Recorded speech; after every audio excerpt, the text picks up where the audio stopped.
ህልም ሆኖባቸዋል። ማንም አላመነም። ኤፍራታም በቃ ናቱም ሁሉም አላመኑም። በተለይ ነፂ በቃ ከደስታዋ ብዛት መፈንደቅ፣ መሳቅ፣ መደነስ ሆነ ስራዋ።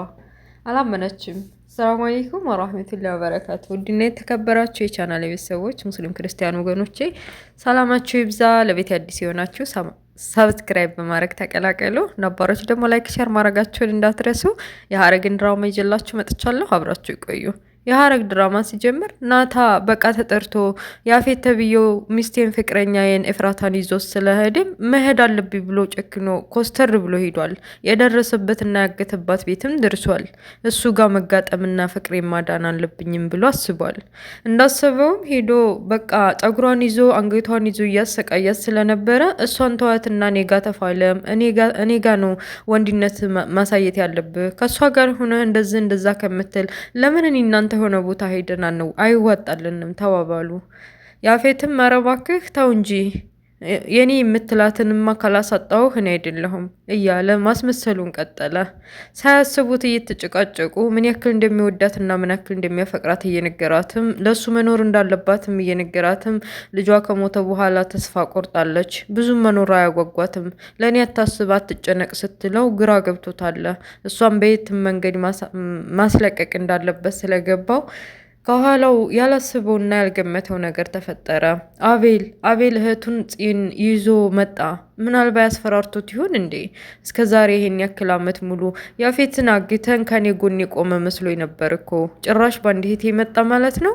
ይሄማ አይሆንም በጭራሽ። ባንድ በልተን ጠጥተን ስንት ጉድ አሳልፈን እንደዚህ በደቂቃ ሊከዳኝ? ያውም ባንድ እህቴ አይሆንም እያለ ዘወር ብሎ በቃ ምን እየሆንክ ነው አቤል? ጤነኛ አይደለህም እንዴ? እንዴት እንደዚህ ባንድ እህቴ ትመጣለህ? እያለ ጠየቀው። አቤልም ቢሆን ይቅርታ አድርግልኝ፣ ምንም ቢሆን ካጎቴ አትበልጥም፣ ይልቅ በቃ እያለ ጽዮንን ወደኋላ መጎተትና ማስፈራራት ጀመረ። በቃ እውነት መሰለው። ናቱ በጭራሽ አላመነም። በቃ ሁሉ ነገር እዚህ ሊያበቃ ይችላል ብሎ ይሄ ለልደት የሚፈነዳውን ሲያፈነዳ ግራ ገባቸው። ያፌትም እንደዛ ጨምድዶ የያዛትን ለቀቃት። ሩጣ ወደ ናታ ሄደች። ምንድን ነው እየተፈጠረ ያለው አልገባኝም። ተንበርክኮ ሁላቸውንም አይናቸውን እያየ ከማን ይቅርታ መጠየቅ እንዳለበት ከማን መጀመር እንዳለበት ግራ ገብቶታል። ያፌት ብዙ ወንጀሎችን ሰርቷል። ብዙ በድሏቸዋል። ብዙ አሰቃይቷቸዋል። በተለይ ደግሞ ናታንና ኤፍራታንን በፍቅራቸው፣ በህይወታቸው፣ ቤተሰቦቻቸው ያው ባለማወቅ ብዙ አሰቃይቷቸዋል። አባትና እናት መካከል አለማደግ፣ ብዙ ስቃዮችና መከራዎችን ማሳለፍ ለበቀል ይዳርጋል መሰል። ያፌት በቀል በቃ አባቱ ያሳጣውን ነገር ሁሉ እናቱም ስለሞተችበት አባቱን ለመበቀል ብሎ ከአባቱ የተወለደው ናታን ልጅ በቃ የሆነ ነገር ማድረግ አለብኝ ብሎ ስላሰበ በክፍል አንድ ላይ ከምዕራፍ አንድ ላይ ሲያሰቃየው ነበር።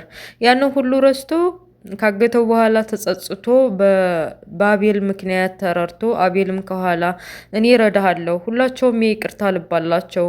ወንድም እህትህን ብትሆን ጽዮን እንደዛ ወንድም መሆኑን ካወቀች በኋላ ግን ደግሞ በአካል ሳታገኝ መሞትህን ካወቀች ተጸጽታለች። የሆነ ነገር ማድረግ አለብን ብሎ አገተበት ቦታ ከተመካከሩ በኋላ እና መጸጸቱን ካየ በኋላ ነበር ሊያስታርቅ እንትን ያለው። እና ያፌት ተንበርክኮ በመጀመሪያ አቤልን ከዛ ደግሞ ናታን፣ ኤፍራታን፣ ጽዮንን እያንዳንዳቸውን ይቅርታ ጠየቀ። ማመን አቃታቸው። እንዴ ደግሞ የሌላ ድራማ ጀመርክብን ማለት ነው? ይሄ ሁለተኛ ሶስተኛ እኛ ማስመሰል ወይም እኛ ማሳመኛ ዘዴ ነው ማለት ነው አለ ኤፍራታ። ማን ነው ናታ። አላመኑማ። አስባችሁታል? እንደዛ ስቃይና መከራ ሲያበላቸው ህይወታቸውን ምስቅልቅሉን ሲያወጣ የነበረው ሰውዬ እንዴት ነው ይቅርታ አድርጉልኝ ብሎ ፊታቸው ሲቆም ምንድን ነው ይቅርታ የምታደርጉለት? በብዙ ስቃይና መከራ መካከል ሲፈተናቸው የነበረው እና ማመን አቃታቸው። አቤል ደግሞ በቃ እሱ ተጸጽቷል። እዛ ስናግተውና ለአመታት ስናስቀየው የነበረውን እኔ ሁሉንም ነገር አይቻለሁ እና በእኔ ምክንያት ልርዳችሁ ብዬ ሁላችሁም ይቅርታ እንደምታደርጉለት ተስፋ አለኝ። ተጸጽቷል። ቀሪ ዘመናችሁን በወንድምና በእህትነት በዘመድ በፍቅር አሳልፉት ብሎ ጥሩና ደግ ልብ አለው። አስታረቃቸው። ተቃቀፉ፣ መለቃቀስ ጀመሩ ምናምን። በቃ ደስ አላት። ታንዲሉ ሁለት ወንድም ከግራና ከቀኝ አገኘች። በቃ ከመካከላቸው አንድ ሴት ስለሆነች የሆነ የምትይዘው የምትጨብጠው አጣች። በመሀል ደግሞ አዲስ ሴት ተቀላቀሏቸው የወይዘሮ ትዝታ ዘመዶች። ልጅቷ ታግታ ስለነበር አፈቅርሃለሁ እና ወድሃለሁ የምትለዋ ልጅ አውቃ ድራማ ለመስራትና ወንድሟን በእጇ ለማስገባት የዘየደችው ዘዴ ነበር። ግን መቀመቅ ውስጥና ችግር ውስጥ እንደሚያስገባት አላሰበችም መሰለኝ። ልጅቱን ማሳግታ እኔን እንደበደቡ ብላ ቤት ውስጥ የሚካያጅ አይኗ ላይ አድርጋ እንትና አላመናትም። ልጁም ሲጀመር በመጨረሻም አጣርቶ ልጅቷን ያገቱባት ሰዎች ጋር ሂዶ ልጅቷም ከታገቸችበት ቤት መጣች። ማስመሰሏን አላቆመችም። ልጅቷ እንኳን ሰላም መጣሽ፣ እንኳንም በደህና መጣሽ፣ በቃ እኔንም አንቺንም እኮ የተለያየ ቦታ አግተው ታውቂያለሽ፣ እኔንም እኮ ደብድበውኛል፣ አንቺ እንደና ምንም አልነኩሽም መሰለኝ እያለች ማስመሰሏን ቀጥላለች። ልጅ ጓደኛዋም ማምናት አለኝ እንደዚህ እስከሚደበድቡሽ እያለ ፊቷ እንደዛ ቀልቶ ስታየው ሚኪያጅ መሆኑን አላወቀችም። እና በዚሁ መሀል ወንድምየው መጣ። እህቱን ያሳገቷትን ሰዎች አጣርቶ ማን እንዳሳገታት ደርሶበት እሳት ለብሶ ጎርሶ መጣ። ወንድሜ መጣህ እንዲ በቃ እንኳን ሰላም መጣህ አገኛቸው ሰዎቹን እያለ እህቱ ልታበርደው ብትሞክርም በጭራሽ ውስጥ ግቢ፣ እንደዚህ ተናድጄማ መጥፎ ነገር እንዳላረግሽ ውስጥ ግቢ ብሎ እህቱን መንጭቆ ውስጥ ካስገባ በኋላ እንግዲህ አፈቅራለሁ የምትለውን ልጅ የእህቱን ጓደኛ ቆይ ምን አይነት ሴትዮ ነሽ ግን ብሎ ቅጣምባሯን አሳጣት። ምን ለማለት ፈልገህ ነው እያለች መደነባበር ጀመረች። ልሂድ ብላም ስትነሳ ወደ ቤቷ በጭራሽ እንደማትሄድና ስላደረገችው ነገር በዝርዝር እንዲታስረዳው ነገራት። አስባልቷ አልበቃ ብሏታል። አገሩ ሁሉ ነገሩ ፈንጥዛ አልበቃ ብሏታል። እየሮጠች ነው። አንዴ ትመለሳለች፣ አንዴ ትስቃለች፣ አንዴ ታለቅሳለች። የምትሆነው ግራ ገብቷታል። ጽዮን ደስ ብሏታል። በመካከላቸው ወንድማማቾችም እንደገና ኤፍራታም ሁሉም አስባልት ዳር ቁጭ ብለው ገርሟቸዋል። ማንም አላመናቸውም። ማን ነው ያፌት ከኛ መካከል ናታም ወንድሙ መታረቁ ኤፍራታ ምትሆን ተስንት ስቃይና መከራ በኋላ ባለቤቷ ከወንድሙ ጋር መታረቁ የባለቤቷ እህትም እንደዚህ ወንድም ማገኘቷ ደስ ብሏቸዋል። ግን የሆነ ስሜት አለው። አንዴ መደነስ አንዴ መሳቅ ይዘዋለች። በመጨረሻ የማይደርስ የለም። እቤት ደረሱ።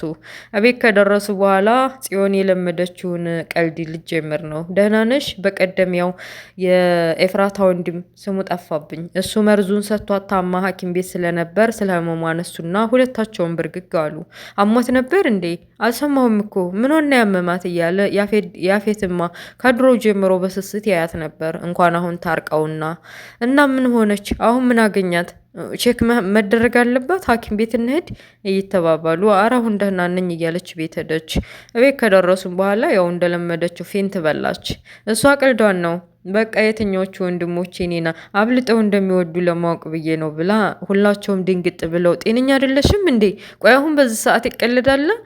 ሰሞኑ አሞሻላ እናውቃለን፣ ደግሞ በዛው የሆነ ነገር ሆንሽ ብለን ሩሃችን ልታወጩ ነው እንዴ? እያለው ሁለቱም ወንድሞቿ ግራና ቀኝ ሆነው በቃ ይቅርታ አድርጉልኝ እኔ ማን እንደሚወደኝ ለማወቅ ብዬ ነው አለች ሞዛዛ የሆነች ልጅ።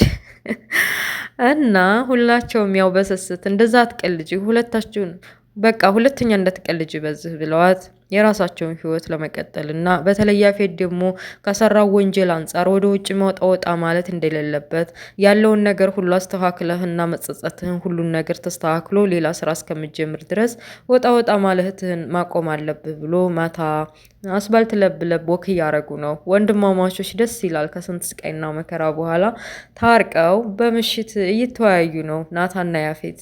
በቃ ታውቃለህ እንደዚህ ከኔ በላይ ሆነ መብሰልህን አላቅም ነበር። ጥሩ አስተሳሰብ አለህ። ያው መቀየርን በአንተ ምክንያት ነው እያለ ያፌትም ማሞጋገስ ጀመረ። ችግር የለውም ኧረ ለማንኛውም ማታምሽ በወቱ እኔም መሄድበት ስላለ ልሄድና ማታ ቤት እንገናኛለን ተባብለው ተለያዩ። በቃ ገኒ ቤት ውስጥ ያቺ ሉሊት መገኘቷ አላማራትም። ጤነኛ አይደለችም እንዴች? አሁን ልጆቼ ቢመጡ እንደዚህ ኩና ሲያዋት ምን ሊሏት ነው? አንቺማ እውነትም እብድ አይደለሽም። በይኔ እኔ ልብስ ሰጥሻለሁ ሸዋር ወሰጂና ልብስ ቀይሪ ብላ ሸዋር አስወስዳ ከእሷ ልብስ ሰጥታታለች። ከወሰደ በኋላ ልብሷን ለባብሳ ሳሎን መጣች። ሳሎን ስለነበረ ከውጭ ስትመጣ ሉሊት ተብዬዋ ደነገጠች። ያደረሰችባቸው በቤተሰቦቿ ላይ በእናቷ ላይ በሁሉም ላይ ስቃይና መከራ ስላደረሰችባቸው ትዝ አላትና ይች ሴትዮ እዚህ ቤት ምን ትሰራለች ገንዬ ብላ ፈጠጠች። ያው መልስም ስለሌላት ሉሊት ተብዬዋ ጸጥ ረጭ ብላ ከማየት ውጭ ያው እያስመሰለች ነው። ግን የሚገርመው አለማበዷን ያወቀው ያው የኤፍራታ ወንድም ነው። የኤፍራታ ወንድም እንግዲህ አለማበዷንም ብቻ ሳይሆን የኤፍራታና የናቱ ልጅ መኖሩን በህይወት መኖሩንም ያውቃል። ግን ምን ዋጋ አለው? በሆነ ነገር አስረውታል። ጽዮን ላይ መርዝ አድርጎ ያሳመማትና ሐኪም ቤት ስትታከም ድረስ ያደረገው እሱ ነው። አውቀውበታል እና በዛ እያስፈራሩ ስለሆነ ስለ ሁሉም ነገር አይናገርም። እና ጽዮን እንደዛ ስታያት ምንም ማድረግ ስላልቻለች ከቤት እንዳታስወጣት ገንዬን ታከብራለች። አሁን ከበፊቱ ባህሪዋ ተሻሽላለች። መጠጧንም አቁማለች። አሁንማ ትልቁንም ደስታ እንዳውም ሌላ ወንድም ያፌት ተብዬውን ስለተታረቀች እንኳን መጠጥ ቀርቶ ምንም ትዝ አይላትም። ጥላት ወደ ላይ ወጣች። አንቺ ልጅ አርፈሽ ተቀመጭ፣ አንቺ ሴትዮ አየሽ አይደል ቤተሰቦቻችን በአንቺ ምክንያት እንዴት እንደሚበጠበጡ። ቆይ ጤነኛ አይደለሽም? እዚህ ቤት ሲጀመር እንዴት ብለሽ እንደገባሽ እኮ ነው እኔ ግራ የሚገባኝ እያለ ገንዬ ወደ ወዲህ እያለች ሳታስበው ከኋላዋ እንትን አመጣችባት ኤፍራታ። እንዲህ ሴትዮ እዚህ ደግሞ ምን ትሰራለች እያለ አይኗን ፍጥጥ አረገች። ፍጥጥ አደረገች። ምንድነው እማዬ? ምንድነው ሴትዮ ደግሞ ዝም ታረጋለች? ከዛ ስቃይና መከራው በኋላ ደግሞ ምን ፈልጋ ነው እንደዚህ ያረገችው አለችባት። በቃ ልጄ ተረጋጊ፣ ሁሉም ነገር አስረዳሻለሁ አለቻት። ግን እንዳፈጠጠ ቁጭ ሳትል ያ ልጅ ደግሞ የነ ወይዘሮ ትዝታ ልጅ እህቱን እንደዛ ስታንገላታበት አጋች አሳግታ አቀጥራ እህቱን እንዲታግትበት ያደረገችው እሷ መሆኑን ደርሶበታል። እሳት ለብሶ ጎርሶ ያንን ፊቷ ላይ የተቀባችውንም በፊትሽን እስኪ ንኪው እያለ ፍጥጥ ብሎባታል። የተቀባችው ፊቷ ላይ የተደበደበችና እንደዛ ስቃይና መከራ ያደረሱባት የመሰለችው ውሸቷን ነበረ። ፊትሽን እስኪ ታጠቢ ወይ ደግሞ በእጅሽ ንኪው ብሎ እያስጨነቃት እያስፈጠጣት በእህቱ የሚመጡበት እንደማይመለስ ነግራታለች። ስለ ልጆቹም ቢሆን እጁ ላይ ባይወድቁ ከወደቁ በኋላ ደግሞ እንደሚያሰቃያቸው በእኔ በእህቱ ቀልድ እንደማያውቅ አስጠንቅቃ ጓደኛዋ ነግራታለች። አሁን ወዴት ትገባ ይሆን? ሰው በገዛ እጁ መዘዝ ያመጣል ግዴታ። እሺ ልጁን አፈቀረችው። እሺ ልጁን አፍቅራ በሆነ ዘዴ ወይም እሱ እንደሚመኛትና እንደሚፈልጋት አይነት ሴት ሆና በእጇ ማስገባት ሲገባት ጭራሽ እህቱን ማገት ምን የሚሉት ነው? ይሄ ጅልና ባህሪ ነው። ያ እንትን ነው። ቤት በኩል እስቲ እሱን ታገኘዋለች። እህቱን ፍለጋ እህት ይሳያል አጠገቧ ሲቀርብ የወደዳትና ያፈቀራት መስሏት እንደሆነ እና ለማንኛውም ይሄ ቀሽም አስተሳሰቧ ወደ ወንድሟ እንዲጠላት አድርጓታል። እንደውም ከመጥላት አልፎ እህቱ ላይ ያደረሰችበትን ነገር ሁሉ ሊበቀላት ይፈልጋል ማለት ነው። እና ውድ ቤተሰቦች ትናንትና ነው አሁን ለታ የሐረግ ድራማ ደስ ያለው። ኧረ ይመቸው ደራሲው ይመቸው። ለነገሩ እድሜ ለኮመንታተሮች ማለት ነው። ኮመንታተሮች በቃ የአሁኑ ድራማው የቀጣይ ምዕራፍ 2 ያፌት ተጸጽቶ ይቅርታ አድርገውለት በቃ ናቱ ማሸነፍ አለበት። ከዚህ በኋላ የናቱና የኤፍራታ ስቃይና መከራ ይብቃ እየተባለ ከአንድ እስከ ስንት ነው ቢያንስ 10 ፓርት ይሆናል እስከ ዛሬ ያየነው ምዕራፍ 2 ከጀመርን ጀምሮ ማለት ነው። እና የተጻፈ ነበር ኮመንታተሮችን በመስማት ኤዲተሮች በቃ ሁሉ ነገሮች ካሜራማኖች፣ በተለይ ደግሞ ደራሲው ኮመንታተሮችን ሰምቶ እንደሚፈልጉት አይነት በማረጉ ደስ ያለው ጽዮንን ደስ ብሏት ውይ አስባችሁታል? በግራ ቀኝ ወንድም ኑሮኝ እኔ ለቤቱ አንድ ሴት ብቻ እየሆንኩኝ ማንንም ሰው ሁሉንም ሳስቸግር ታየኝ እኮ እና ጽዮን ደስ ብሏታል። እውነት ድራማ ቢሆንም እኔም ባይ ነው የመጣው። አስባችሁታል? ስንት ስቃይና መከራ ሲያደርስባቸው የነበረው ተጸጽቶ ይቅርታ አድርጉልኝ ብሎ ተንበርክኮ ይቅርታ ሲጠይቅ እነሱም እሺ ይቅርታ እናደርግልሃል ብለው ወንድማቸውን አምነው ወንድማችን ብለው እቅፋቸው ሲያስገቡት እና ውድ ቤተሰቦችዬ የሐረግ ድራማ ይሄን ይመስላል። ስለነበረ ቆይታ ከልብ አመሰግናለሁ። በሌላ ፓርት እስከምንገናኝ መልካም ሁሉ እመኝላችኋለሁኝ። ሀገራችንን ሰላም አላህ ያድርግልን። ወጥቶ ከመቅረት አላህ ይጠብቀን። ሰሞኑ በሳዑዲ አረቢያ በተለይ በሪያድ የምንሰማው ከባድ ነገር ነው። አላህ ወጥቶ ከመቅረት አላህ ይጠብቀን እና በሌላ ፓርት እስከምንገናኝ ላይክ፣ ሼር ማድረጋችሁን ሰብስክራይብ ማድረጋችሁን እንዳትረሱ። ወሰላሙ አለይኩም ወራህመቱላሂ ወበረካቱ። ባይ ባይ ቻው።